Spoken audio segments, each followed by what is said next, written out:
Okay, but I'm here, it's not going in. Is it not going on yours?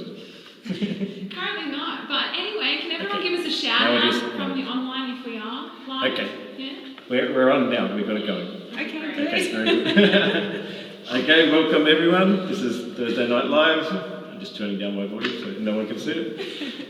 And welcome everyone, I'm Brother Steve Drum, FMVD, Verbum Day for those who don't know me. We're here at Ryde-Gladesville Parish. And I'm joined here by my sister, who's a sister. So you want to introduce yourself? Hi, my name's Rosie Drum, and I'm a Missionaries of God's Love sister. Have been for 16 years, I think now.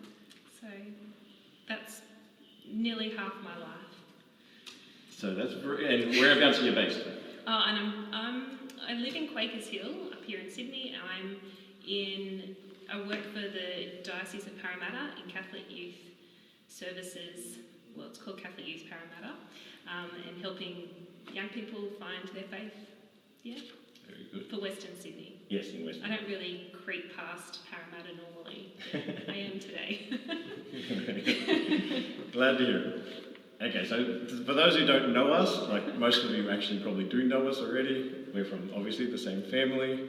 We're a big family, 9 kids, and 3 of us are in the consecrated life, 2 of us in Verbum Day, 1 in the MGLs, and we also have our 5 brothers and sisters who are married with kids, and hopefully some of you will be actually watching as well too. So very cool. So this is your first time here on the Thursday Night Live? First time YouTube Live. Oh really? First time. Never done it? No. Wow, very good. So hopefully we'll have a lot of fun. The plan is that if you're there watching, this is interactive. So we want you to send in your comments, put things in the live chat, let us know what you think, and obviously when we start talking about the subject, make sure you actually give us questions and stuff that we can actually answer and go back to and talk about, and we'll try and do our best to actually give the best we can. Very good. And okay, so what we're trying to do now is we'll start by setting the topic. Do you know what we're going to be talking about, Rosie? I hope I do. So we're talking about the resurrection. Yes. Why are we talking about the resurrection? In resurrection season, so yes. It's a good idea for us to go deeper into why we believe the resurrection is the central experience of our faith and what that means for us personally. Exactly right. Yeah. And we thought this was a really good topic to talk about because, well, we were just talking about it earlier this week. We think a lot of the Christian faith and the Catholic faith in particular, sometimes we put a lot of emphasis on what happens before the resurrection and then not so much about the resurrection itself, which is the most important part actually, because Jesus is alive. He's not actually dead on the cross anymore. Yeah. And lots of people die. Yes. Actually, everyone dies. Eventually, sooner or later, yes. But not everyone rises from the dead and doesn't die again. Yes. Actually. Exactly. Well, let's hope. Let's hope everyone does, but we don't know. But yes, we wanted to talk a little bit along those lines because rather than to talk about what exactly is the resurrection of the body, like we can go into that as well too, but we were thinking of making it a little bit more practical about what does it mean to live a resurrected life here today. Because as you said, many times we spend 40 days, for example, in Lent, preparing ourselves for what happens in Holy Week, what happens before the resurrection. And then we have all of Holy Week, 1 full week to get into it, understand what actually happened in Jerusalem 2,000 years ago. And then many times after in the Easter season, we don't really do anything. Well, we eat a lot of chocolate. Because we're allowed to, suddenly. Which is very important. But it's weird because it's only 40 days of Lent and it's 50 days of Easter. So the church has the right balance. Yes. It's set out Easter tide for us. We just tend to, really get into the detox time of Lent, getting out of bad habits and stuff. And then we forget that there's this whole nother reality that we come into in Easter. I think because it's a bit of a mystery to us. Yes. I agree, and I think it also is something that we need to know more about, because actually it's important that we live a resurrected life, a redeemed life, whatever we want to say, but the new life that we receive in Christ is more important than the old life that we've lived before. And I don't know about you, but every one of us probably has some type of before and after scenario, and we were discussing this as well too, that many times in our testimonies that we hear and stuff like that, many times we talk a lot about what things were like before, and then we get to the point of actually where we found God, we found religion, it was Jesus came into our life. And then normally we don't talk much about what actually happened after. It's like we stopped the testimony there. And it's a bit weird actually when you think about it, because we should talk a bit more about what God does for us, more than simply what he saved us from. Yeah. Yeah. Well, I agree, but I think it's because it's easier for us to talk about the previous stage because it's a closed book. We know what happened then, whereas the rest is still unfolding. There's chapters ahead. And so, and it's a bit of a mystery to us where God is going to lead us in the next step. And even how he's going to make us better. So there's no end in sight. So it's hard for us to talk about it. Particularly if we've still got areas that we're working on and hoping to improve. So it's easy for us to go, at least I'm not as bad as I once was. Exactly. And we're trying to do something different. That's right. So we're going to be doing a little bit of talking from our own experience, just to open up a little bit the floor for people to start relating to it and asking questions and everything. And so I was thinking a little bit, we can start thinking about what was our own experience like this little bit. Mm-hmm. And also to start a little bit with that, I thought we also should maybe mention that there's sort of two ways to look at this idea of what the resurrected life's about. Mm-hmm. And I mentioned this a bit before to you earlier. I don't know if I can explain it very well, but... Have a go. Okay, we'll try one. One thing is that, for example, when I refound God, I'm not going to go through all my story about how I actually refound God and how crazy I was before and all the different things that happened in there. But I did refind God in a summer school run by the MGLs in Bowral in 2003, correct? Yes. Start of 2003, yeah. I'm pretty sure. Okay, what really got me a little bit at the end though, when I was thinking about this, is that when I had that amazing experience, but then when it finished, it was a full week's worth of activities and everything, I still had to go home and live my life and live out this new desire to live for Christ. Mm. And I had this idea at the summer school that, okay, now I've found God. Everything's going to be sweet. Everything's going to be easy. Everything's going to be fixed up in my life. And when I got home, I found out it wasn't really like that. You still got lots of things happening. You still got to go to work. You still got to go and interact with all the people around you. You have your ups and downs and everything like that. Like actually, a lot of things don't change. Like you still do the same things. You still go. Same job, same work, same study, same family. A lot of the same friends that you've still got. Yeah. Exactly right. I can remember. I don't know if you do the car trip home from summer school. And you've been real quiet on the trip there, but on the trip home, you didn't stop talking. And a lot of it, it's good, I love it when Steve talks. Everyone does. A lot of it was, what am I going to do? Where do I go? You were absolutely on I've just met Jesus high, absolutely. But there was still an element of, the rubber's going to hit the ground really soon. I've got a lot of changes I need to make. How do I do it? Yeah, so I can remember that. Yeah, and it was real, and I think it's a real situation for a lot of people. Mm-hmm. Like the resurrection changed something, but it doesn't.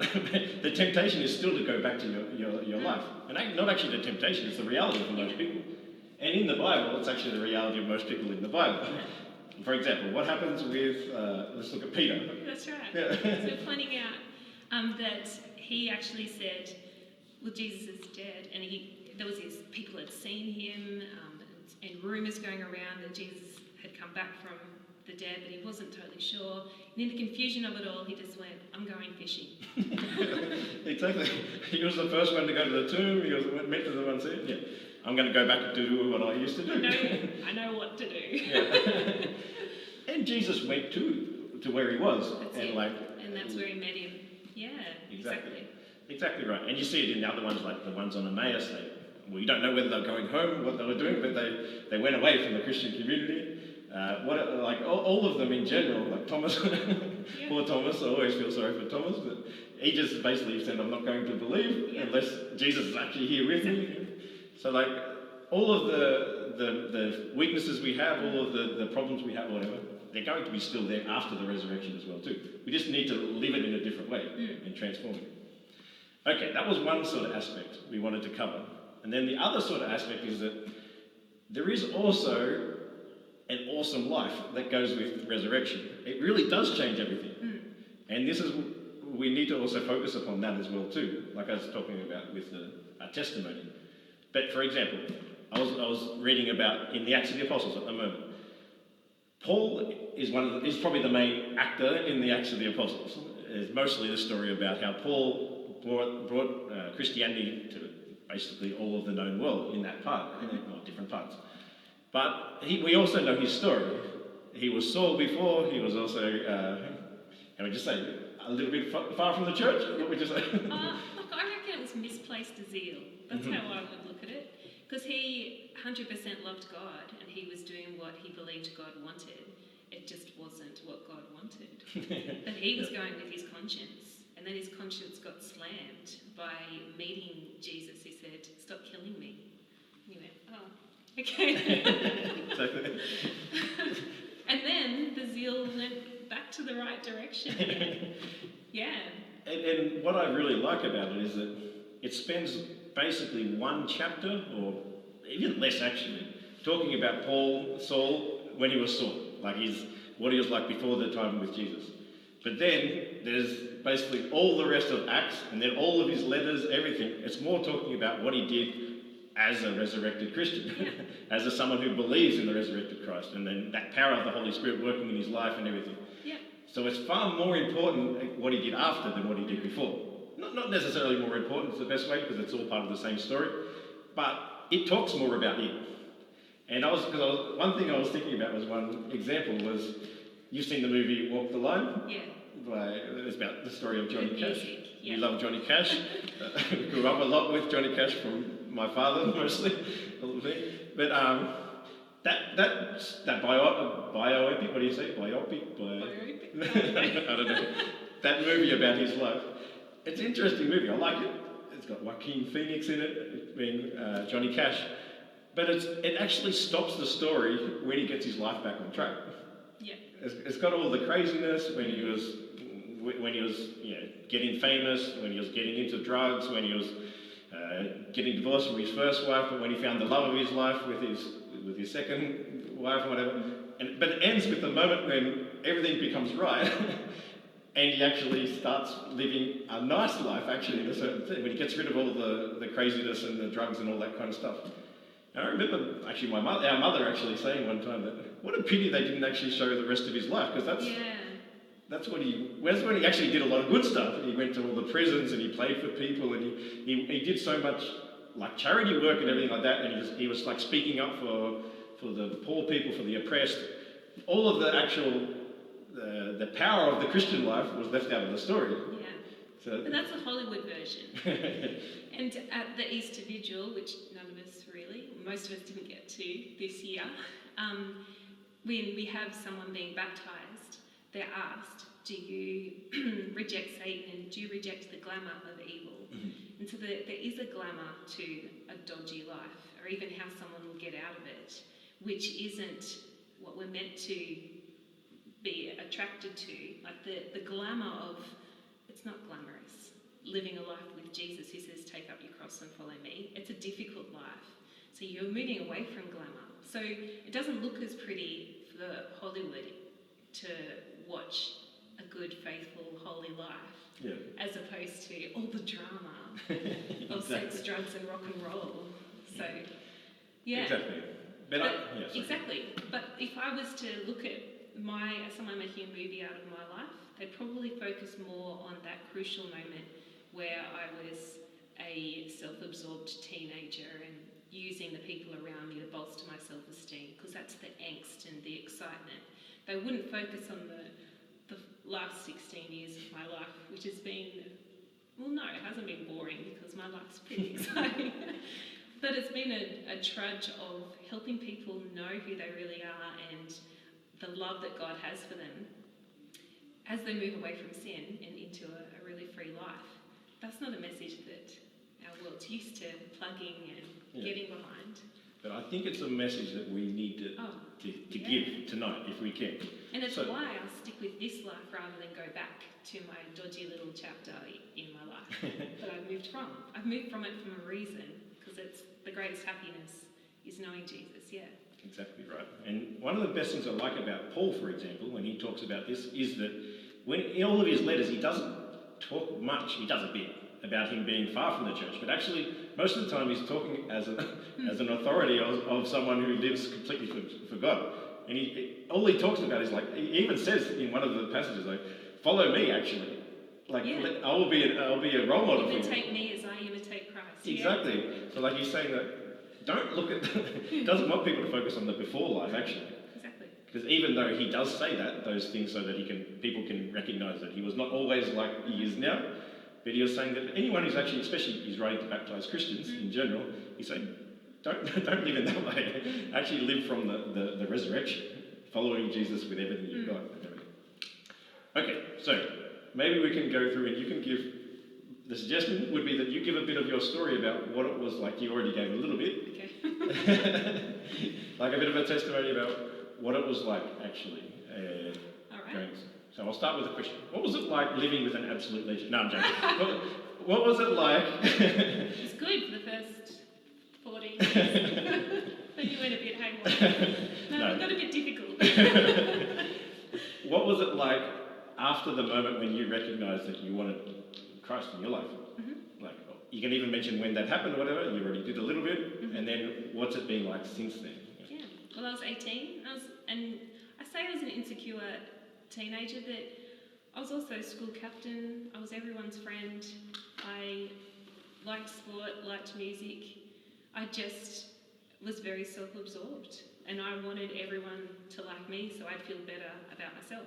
Had a very strong faith, and that was what kept me, I think, on the straight and narrow more than anything else, was I knew God was watching everything that I did. So understand his good books. So it was a little bit more fear than joy that was sort of driving my faith. Until I went to summer school of evangelisation. So the person, because we told you about it, the person that told me was a lady in my parish back in Temora, Sharon Coleman. So she said, I think you should totally go to this. And I said, okay, and made Bernard, my younger brother, come as well. He really didn't want to go. Yep. And then we were there for that week, and my eyes were open to a real relationship with a real person, which wasn't a gorgeous young guy that I'd been looking for. It was Jesus. And he became a real person to me, not just a figure keeping my life in check or watching what I was doing, but a real person who loved me enough to die for me and to rise for me. So I started to, but there was a great preaching that was being said throughout the week. There was a lot of joy in the lives of the young people around me. So they're all my age, between 18 and early 20s, 18 to 25 was the main age group, and they were just so joyful, so excited about their faith that I just went, I want whatever it is that they have, and I want my faith to look like that. So I got through the week, not without having felt a little bit, everyone knew each other quite well, I didn't know anyone except Bernard. Midway through the week, Bernard, my brother, I said, we've tried, we can go now, and he went, I'm not going, I love it. So he made me stay. Even though you made him go. Yeah. Okay, very good. And then, because we all have this impact on each other. And then by the end of the week, I'm so, so glad. And everything sort of turned upside down in my life after that. Or maybe it's right side up. I think that I started to look at, if I have found the gift of Jesus' love to be so strong and so powerful and so liberating, then this is a justice issue. I can't keep it to myself. So I had just finished year 12 when I went to summer school, and I came home and had all these uni offers waiting for me, and had to tell mum and dad that I wanted to not go to uni, I wanted to do missionary work. So they were a little bit surprised, because I was going to be a journalist, and it was all about me getting fame and excitement out of life, and then now I just wanted to preach Jesus, which I didn't really know how to do that, but I wanted to do it. And so that they said, okay, well, how are you going to do that? I went, don't know, but I deferred uni. you had 1 year, I think, back at home. Yep, lived on the farm. Yep. Didn't do anything. No, I got a little bit involved with youth ministry around my diocese, which was the Archdiocese of Canberra-Goulburn. So I got to know a few young people in the local youth ministry there. Nothing like that existed in our little town, but in the wider diocese it did. And then from there I did a year with Net Ministries. And by the end of that year, everyone goes, so are you going to do another year? Because I'm thinking about it. What about you? Net Ministry is when sorry. What is Net Ministry? It's national evangelisation teams. It's a group of young people that volunteer to put their life on hold, as in work or study, for a year, and they voluntarily go into schools or into parishes and draw people closer to Jesus and the church for a year. You did yours in Queensland, yeah? Yeah, in Queensland in 2002. And yeah, so by the end of the year, everyone was saying, so, yeah, you're going to do another year? And I'm like, no, I'm going to do the whole of my life. So I have to figure out where that is. I wasn't sure whether that was marriage, like a great missionary marriage, or consecrated life, but there was no guy in the picture at that point. So I started checking out different religious orders and visiting them. So my life had become about proclaiming the gospel, because I just didn't want to keep it to myself anymore. So when it was in, mind you, I actually offered up, prayed for a particular intention throughout the whole of my net year, 2002, and that was my brother Stephen's conversion. So then we... Prodigal son. The prodigal son. And then the summer of 2003, saw it all happen under my very eyes at summer school. And then I thought, well, that one's done. Steve's done. That's great. Bern's done pretty well. Jen's doing pretty well. They're my younger siblings. How can I draw the rest of my family in? If I offer my whole life for them, that's a pretty good start. So I went to uni in Wollongong and then started seriously visiting different orders and found the Missionaries of God's Love Sisters. And that's what we exist for, is just to proclaim how much God loves us. And it's His love that frees us from our self-absorption, from our need to find love and acceptance through sinful habits. He liberates us with His love.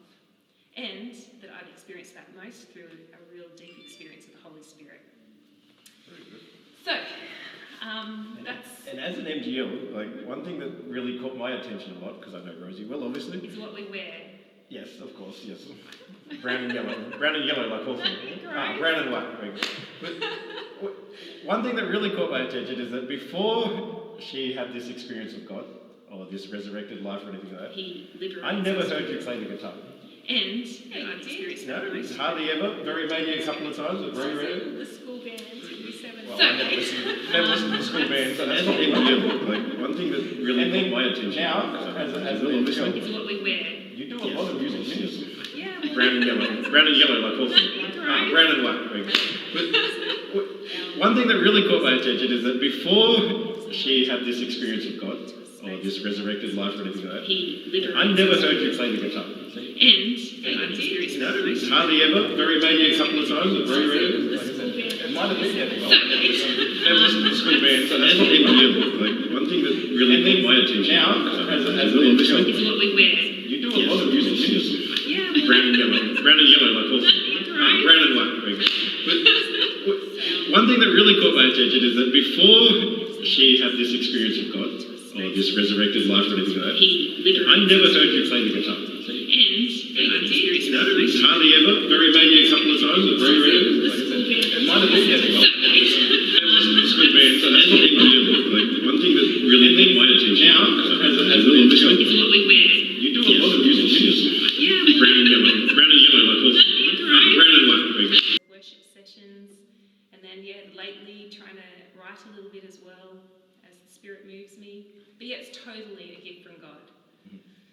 So this is the part that fascinates me. Is it, like, have you had other experiences as well too that have come out of once you found this new life?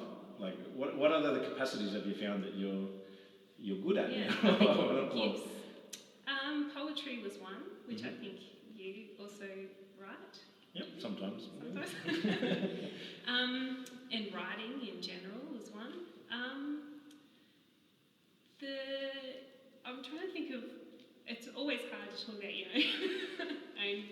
see as your own gifts. But I've definitely got a gift of being able to talk to anybody. I've noticed that as well, actually. Yeah. Not that you were unsociable before, you always were, actually, able to talk to people and stuff like that. But I think definitely, I came back to Sydney after 10 years away. I was 5 years in the Philippines, 5 years in Spain. And everyone in Sydney, in the Catholic circles at least anyway, if I just say, I'm Rosie Drum's brother, everyone knows him. Everyone. It's got this, you've got this capacity of actually making connections with a lot of people, I think, which I didn't see before. Like I said, you were already friends with a lot of other people and everything as well too. But I think that, yes, that resurrected life has really brought a lot of these capacities out. Yeah, well, it's a fearlessness that comes with, I really want people to know that they're loved. So one way I can do that is to give them attention. So I don't actually care as much about people's opinion of me as I did. Yeah. So if me, going out there and connecting with people is going to make them feel the love that God has for them, then I'll go and do it. But yes, there's definitely a fearlessness that comes with the resurrection. Very good. And even to speak in front of people, did you ever do that before? Yeah. I still do a lot of it, and I think, why on earth are they asking me back again? Yeah. But yeah. What about yourself? Well, myself, my own story is a little bit, I would say it was a little bit more in the line of I was saying those first points of I went back from that barrel trip, I went back to my hometown of Temora, where I was living at the time, and yes, I started doing more or less the same things, but I was completely different. So it was a really weird experience, and probably the hardest part actually was I was trying to do a lot of things alone with my faith, I would say. I did have my family around, and I did have people that in the church that I found support with, but in general they're a lot older than me. I remember saying to you, so who was calling you one time, doing the follow-up thing, so how are you going back home? There's not really a lot of other practicing Christians around, and you went, I'm doing okay, and I went, so who have you got? And you went, there's Daphne Porter, and there's... Who's now about 95, yeah. And there was Enid McCulley, Bill O'Callaghan. All of these, actually, 3 of those that I just mentioned have passed away since then. Yeah. So most of them, my source of faith, nourishment was with a lot more. But I went, yeah, they're a little bit older, and you went, don't be ageist. And I think sorry, but I didn't mean to jump in because you were so adamant that this is the church and it doesn't matter what age, we're all brothers and sisters together in it. So I found that really good. But it was a miracle actually, that part, a little bit, because I really did struggle that first year a lot. Finding backup, I suppose, more than anything else. My friends were supportive in a certain sense that most of them said, okay, this is just what he wants and everything, and they respected it. Some people not so much, some people yes, because when I was saying that this part is a little bit that it's difficult living the resurrected life at times, it is, because the friends that you used to go to the pub with, and I still was going to the pub and all the different things, but I don't know, I wanted to live it in a different way now. I didn't want to get completely wasted every single time. Or when you were talking about relationships with girls and everything, I wanted to live it in a different way.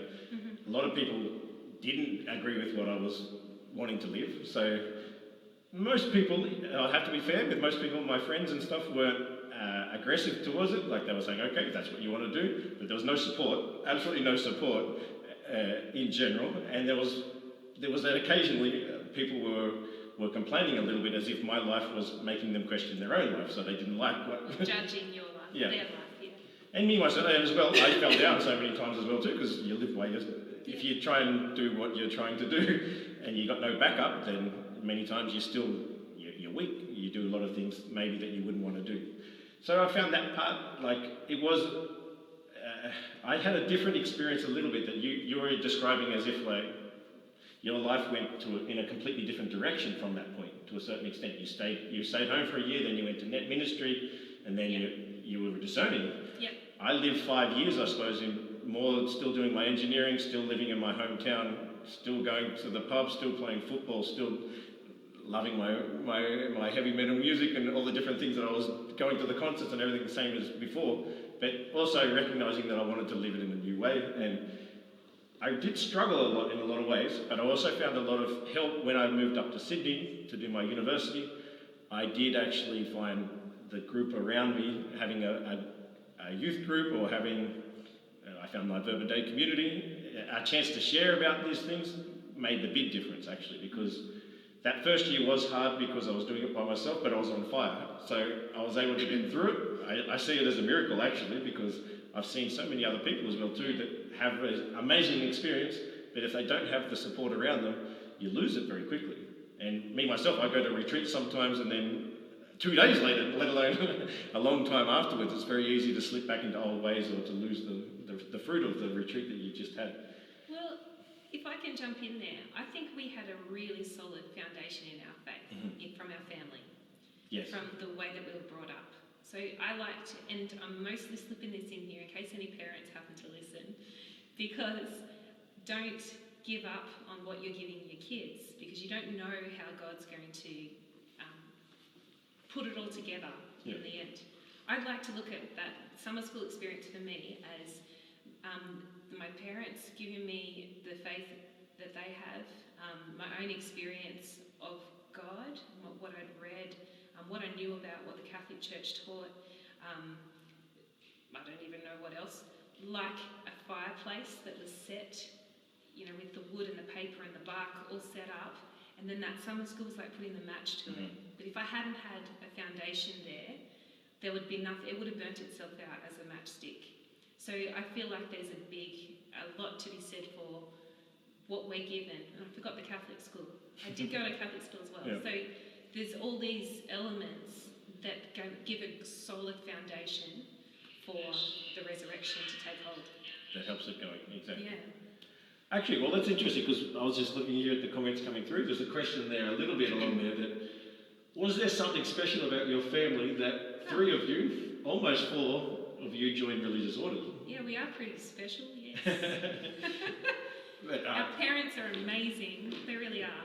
I often give these little examples to my sisters about when I was young, like Dad would get off the header harvesting. At harvesting time, Dad would stop taking in the harvest on a Sunday. Not just Dad, all of us would stop on a Sunday, because Sunday is the day of rest and where you go to Mass and spend time as a family. And it would, regardless of what weather, or whether it was shearing the next day or whatever.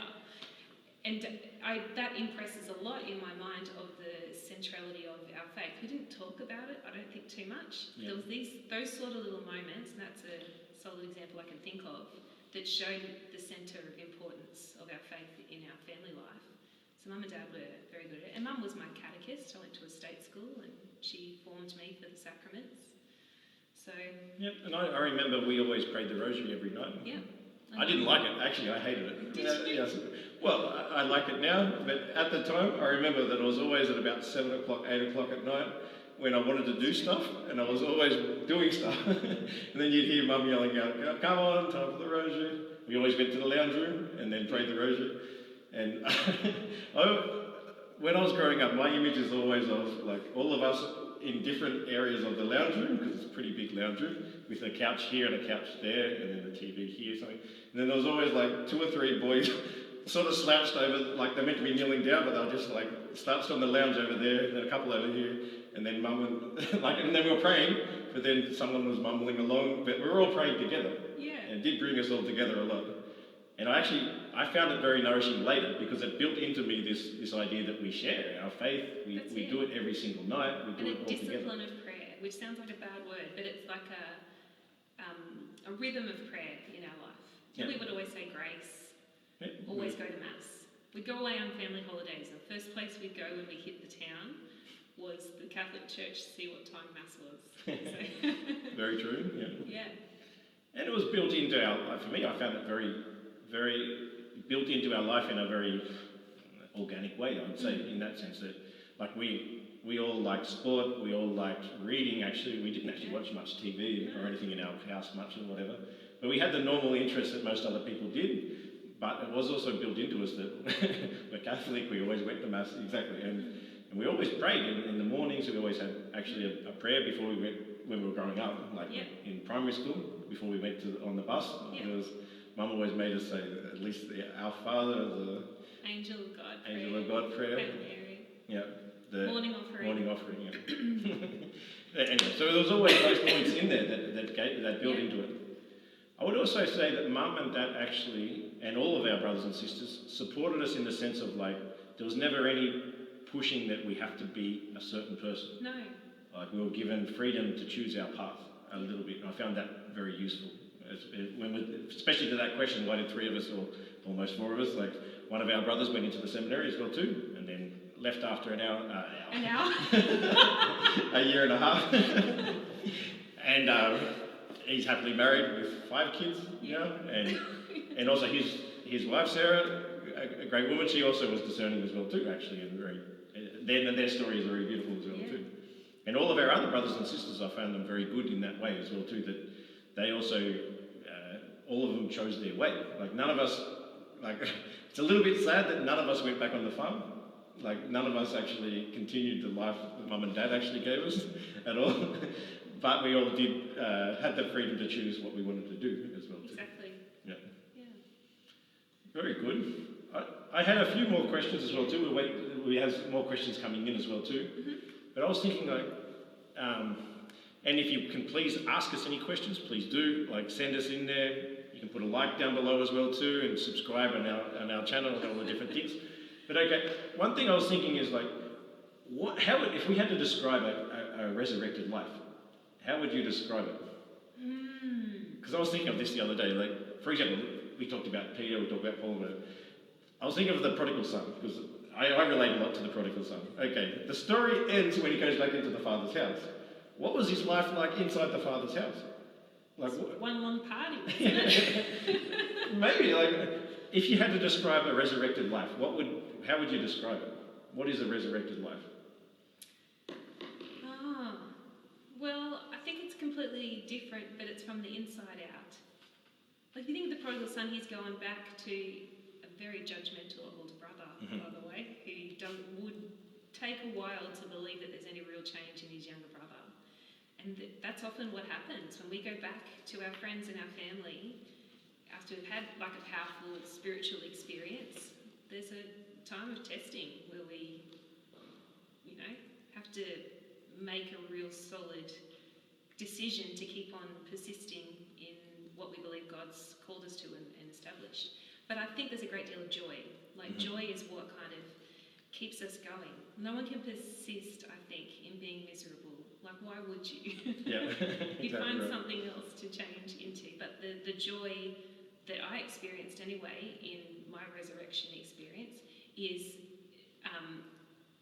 overcomes fears and doubts and testing and people having a go. And it makes me, made me kind of fearless in one degree.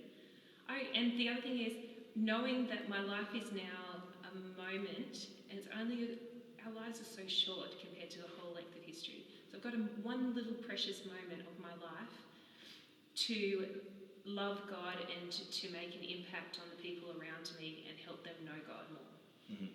I can remember going back actually and hanging out with some friends that we were in Canberra, some school friends of mine. We went out clubbing, and it was the first time I'd been to a nightclub. Out clubbing, and we'd all had a few drinks. I went, I think I've had enough, and a friend of mine said, now you know the youth coordinator for the Archdiocese, don't you? And I went, yes. I'm not going to mention names. And she said, well, he gets drunk. There's nothing wrong with it. And he smokes. So don't worry. And I just suddenly, under the glaring lights of that nightclub, went, one day, people are going to say, Rosie gets drunk, Rosie smokes, Rosie swears, I don't know, whatever they could say about me. So how am I living my life that shows that there's any difference?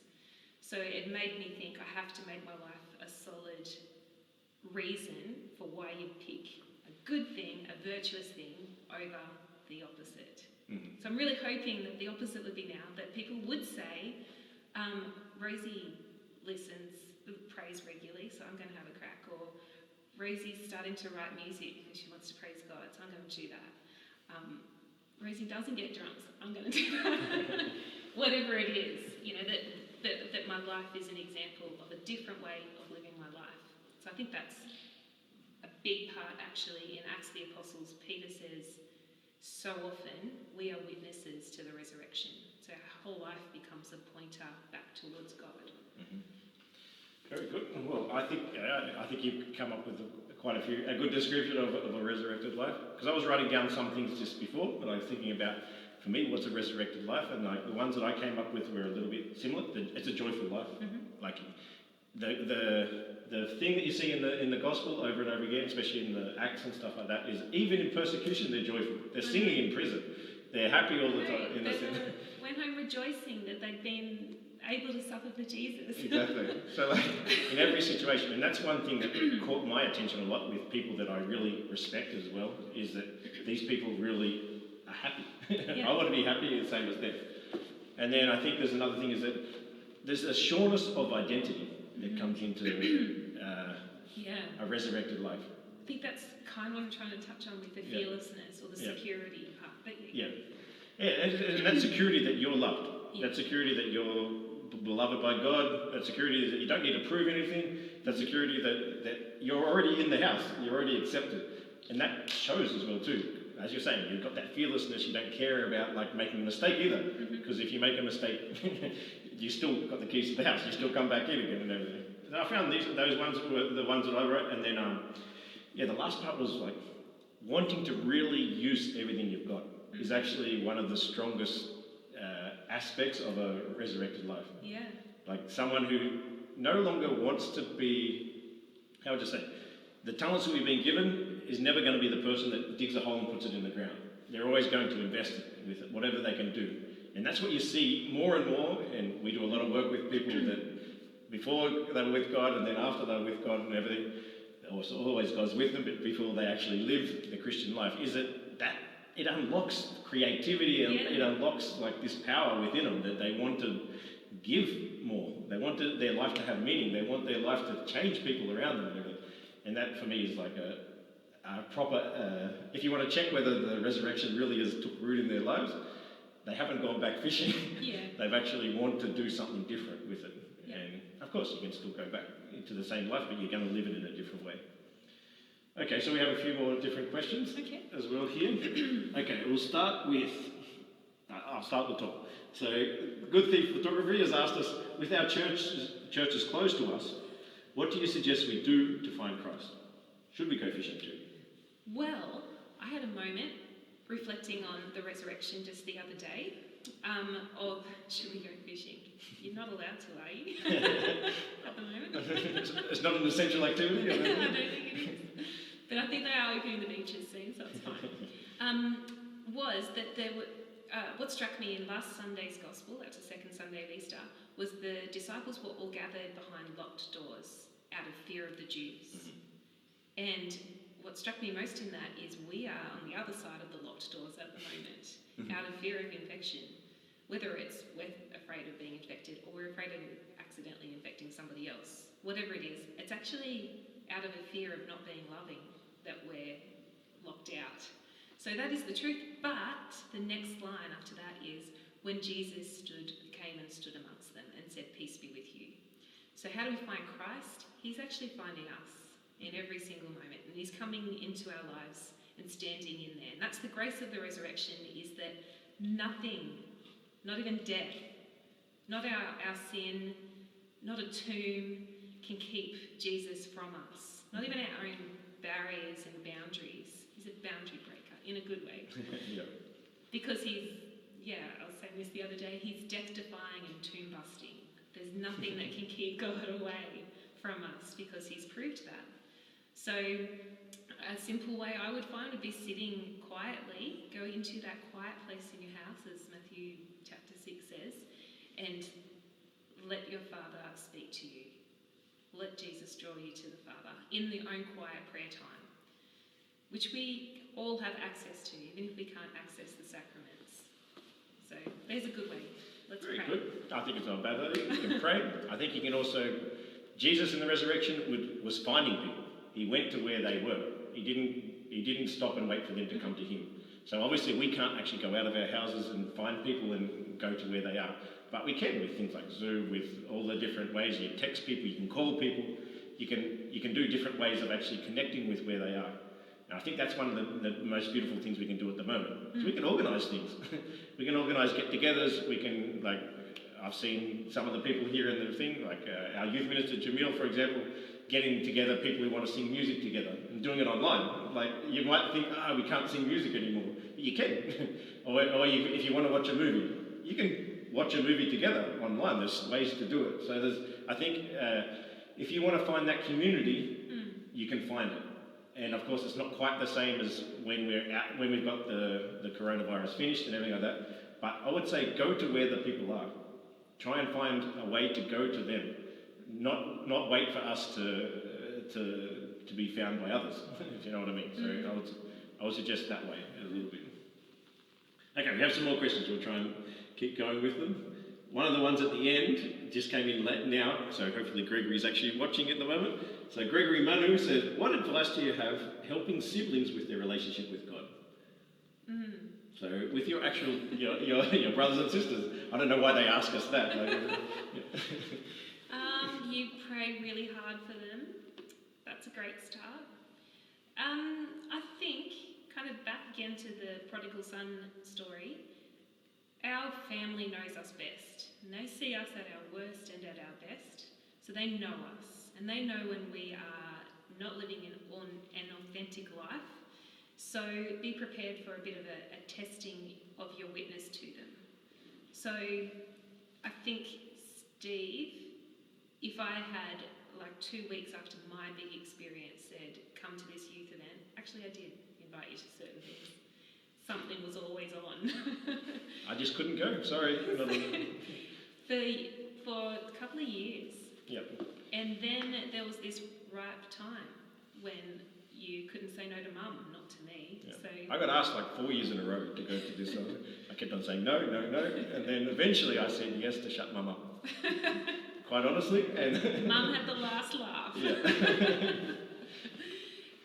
But yeah, just persisting and staying in a real relationship. So there's some of our siblings that we would say probably aren't in the closest relationship with God that some of us are experiencing. So it's staying in their life, not just anyway, staying in their life because they're our brothers and our sisters. So we would maintain our relationships as best we can and do what we can to witness from a joyful, happy, secure life that we've got a real treasure in our faith and we want to share it. Not in a do it or you're damned to hell, like that's a terrible way, but we really want to share this beautiful gift that we have. Yeah, I think a lot of respect, a lot of being happy when they're in their own moment where they are. Of course, we always want everyone to have the best life that they can possibly have. So there is a point where we want to, we've had such an amazing experience with God. Normally, we want the other people to have it as well too. But I think also it's important, yes, as you're saying, the timing's very good. And the best way to actually help people find God is live your own life well.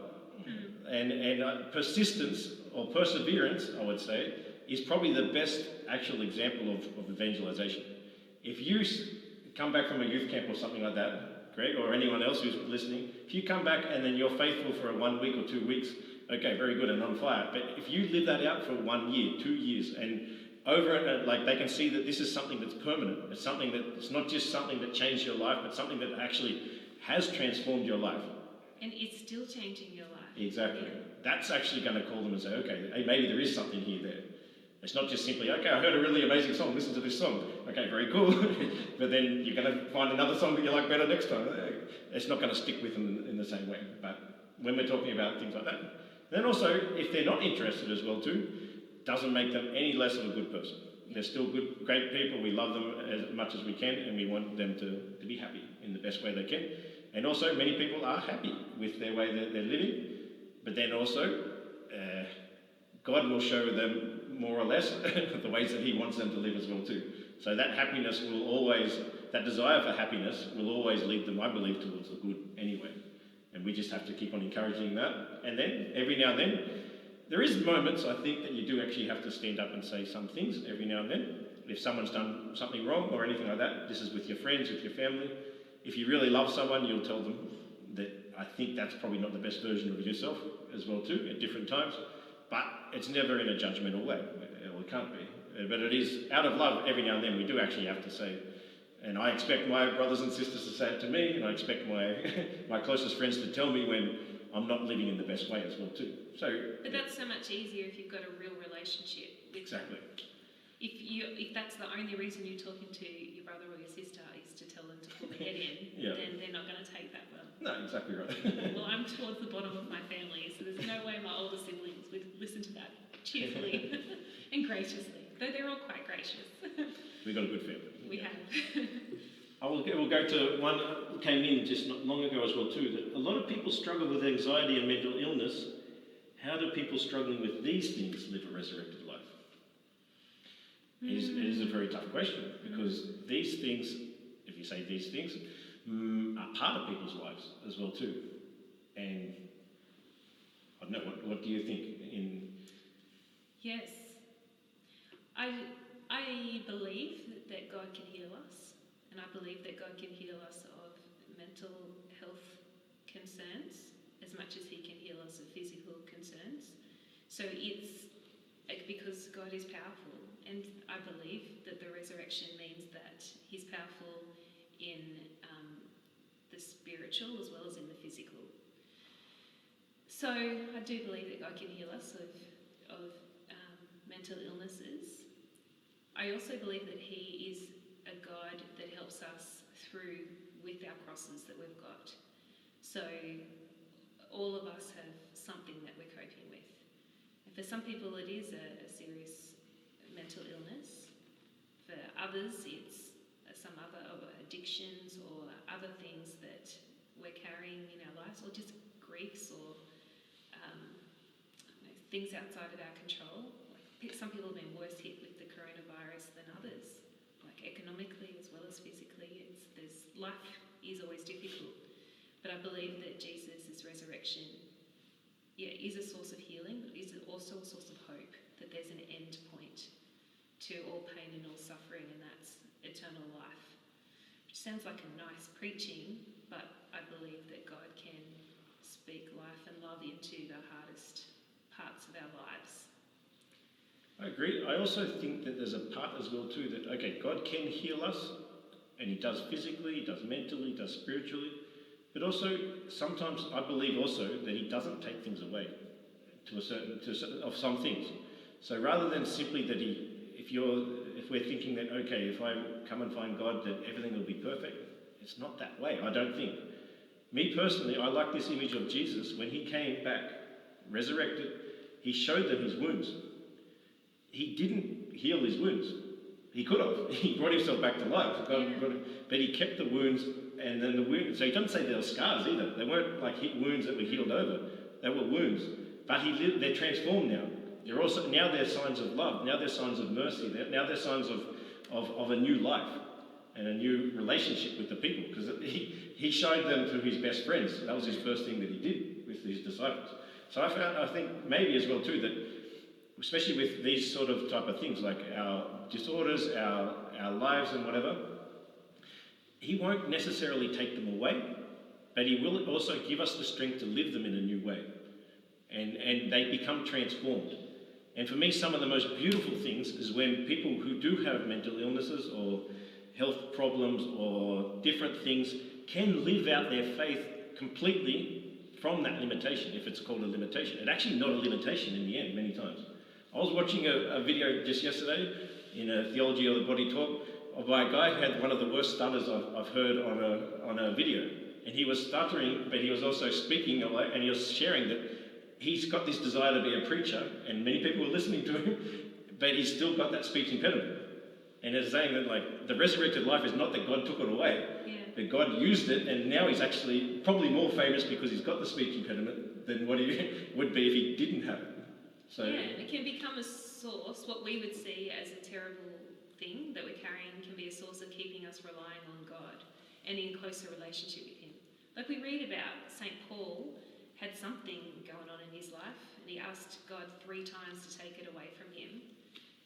He called it a thorn in his side. Yep. But he said a painful ailment, whatever it was. We don't even know whether that was physical or mental or emotional, spiritual, whatever it was.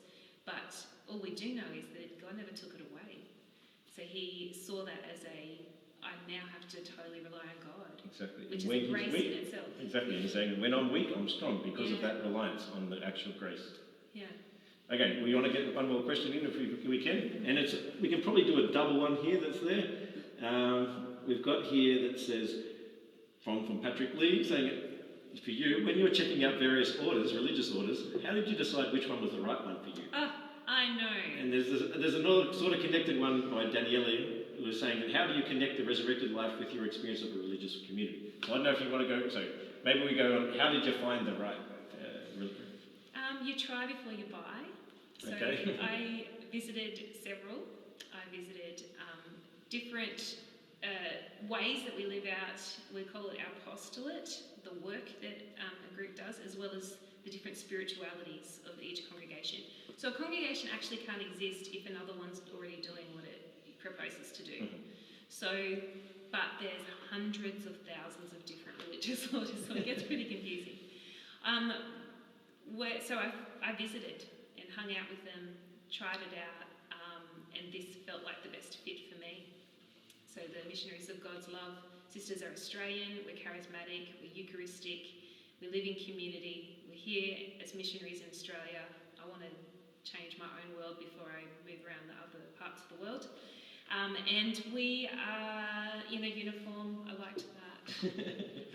Don't have to think about what I wear each day, it's a winner. And we're loud, so I liked that too. Okay, well, I think it was very good. And some of our family have been watching, actually. They've been sending us messages on here as well too, yeah. And photos of them watching on their screen with us on there and stuff. Okay. And actually, we had a bit of a request, just to finish. Would you like to show your resurrected life with some of your music, maybe? What do you think? This actually isn't the best acoustic spot for it, but we do have a guitar here. And we would like to actually... We'd like to hear you, not me, actually, I think, because... Oh dear. And, if there is any song that you've wrote yourself, maybe, that comes to mind. Yes, but I should have brought my guitar, which has a capo, so I can sing it in the right key. In the right key. Do you want to pick? I've got a pick here, actually, if you do. No, let's use my nails. Very good. Okay, well, here's Sister Rosie drum, just to finish. The famous MGL sister, so. That's not famous. I'm just talking her up, come on. Woohoo! You can do it! Come on, guys, give us some likes. To you, oh Lord, I make a sacrifice of praise. To you, oh Lord, I offer all my days. So take them all and use me according to your will. And even if it doesn't go according to my will, I will love you and choose you still. That's pretty much the full song. Okay.